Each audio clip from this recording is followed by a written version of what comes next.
Hi everyone, Master Teacher Holly Holland here. I know it's been a little while since I've posted a video. I've been really busy at the studio because a lot of my teachers are traveling on vacation and they deserve to, and so I'm covering a lot of classes. Plus I had my first year wedding anniversary, so I had lots to celebrate there. Today what we've got are some wall push-ups, which I love for adding resistance to the wrist and arm, but also to your core, and there's so much balance work that you can do here.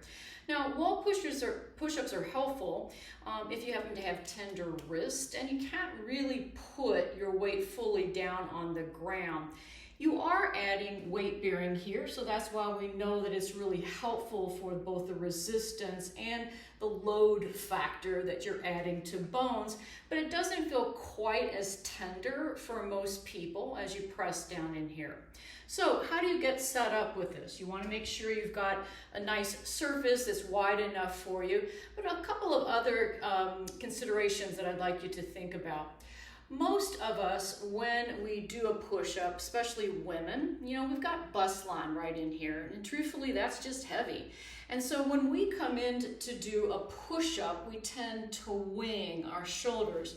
What that can look like in the back is you sort of collapse your chest wall. Well, men don't have that sort of thing because they've got more muscle structure there, right? For us as women, to make sure that you're doing it in a way that doesn't go into your neck, that doesn't create that winging, you have to feel the arm bone, here's your humerus, the way it actually kind of slides into your shoulder blade.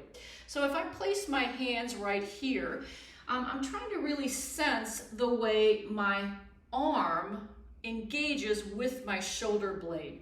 Truly, when you're doing a push-up, you want to feel that your chest wall, the muscles here called the serratus anterior, are actually kind of pushing you out and up a little bit.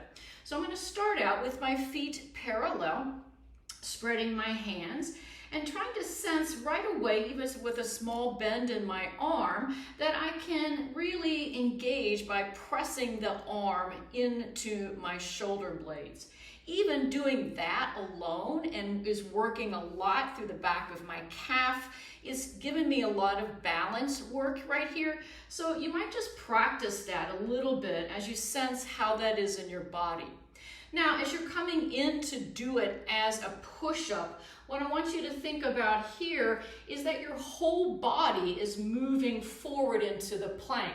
Very often I see when people do this, they kind of lead with their turtle heads right here, right? And then you just kind of left everything back here in your caboose. Well, you want to bring your whole body forward as one long plank. That's going to require a little bit of ankle stability. So I like to come about a foot's distance away from the wall. Start by feeling just a little bit of external rotation of the arm bones, and go ahead and bend your arms as you come in, let your whole body come in. I hope I'm showing that well. And then as you press back, feel the way the arms connect to your shoulder blades. Now, the second piece of this is I really want you to feel your abs, right? So pull like your pelvic floor to your navel, drawing that up and in. And it's so challenging, just that small range of motion.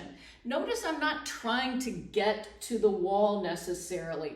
You're trying to feel weight bearing here. And as you're first starting that, you could go to places where we don't want to be, right? Either too close to the wall with your head or not really feeling the chest wall and the arm bones as they engage with the shoulder blades. So I like to go very slowly, really mindfully. You can absolutely be closer to the wall if you need to.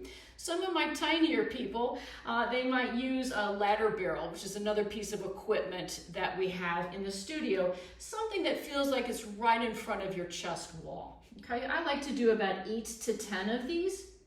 Now, how could you challenge that a little bit further? I like to add a balance component to it. When you're focusing on balance, I want you to think about a nice visual cue, because that is one of the components of balance. You also want to feel that you're really moving more upright instead of back. Many people mistake thinking I'm going to control my balance as I draw back. But that's almost like you're trying to, drive into an ice skid and you just pull away from it. That's the wrong way to drive.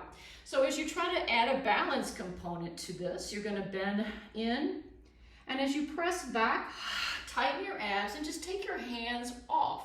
Feel that upright posture, adjusting for that with yourself. I've got tennis shoes on here. That feels really secure for me. Just make sure you're not doing what's anything slippery, right? All right, now a lot of my folks who are getting older, adding some brain activity to this is really nice. So I give them counting exercises, right? So you press back, you hold that balance, you clap, come back again. Try it 2 times now. And you have to hold that balance, deep core, coming in as deep as your body can maintain. Coming back, we usually go up towards 8. It's a really nice combination of balance, brain work, and a lot of weight bearing in your wrist and in your spine. Right, you could make it even a little bit more challenging. Take the arms out.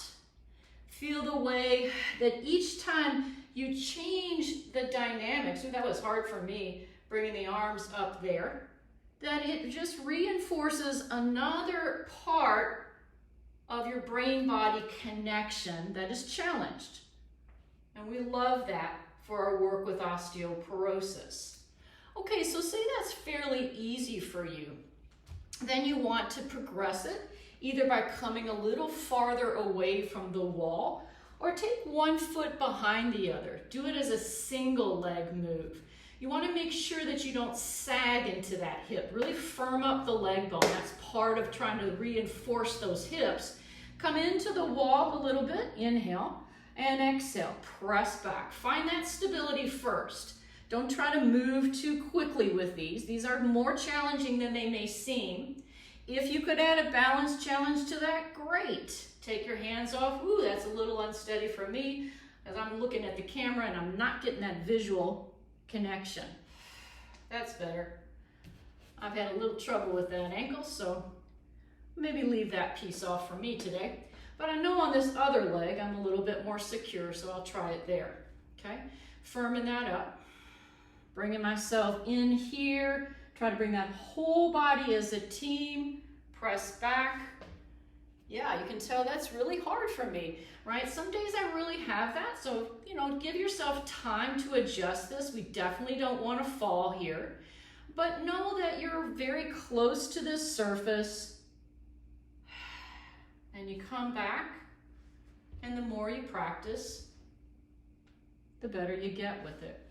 You can also take it down a little bit. The wider your stance, the more that balance is going to be stabilized for you. So you could try coming in here, widening through the legs, press out, holding that balance. So a lot of different ways that you can vary that while really strengthening your wrist and not feeling like you're getting so much load on there. So I hope those are interesting to you. I'd love to hear from you about the effect of these exercises on your body, and keep staying tuned for a really exciting workshop that's coming up that I'll let you know about soon. Have a great day. I'll see you next time.